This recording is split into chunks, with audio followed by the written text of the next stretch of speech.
ሰላም እንዴት ናችሁ? ደህና ናችሁ? እግዚአብሔር ይመስገን።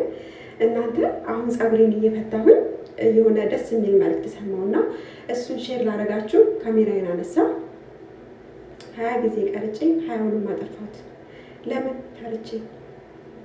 ለምንድን ነው የፈራሁት? አላውቀውም። ስለዚህ እናንተ ልጠይቅ ነው ቪዲዮ መጨረሻ ላይ የምሰራው። ኦልሬዲ መልዕክቱን ትቼዋለሁ ስል ለዛሬ ነው፣ ሌላ ጊዜ አስተላልፍላችኋለሁ።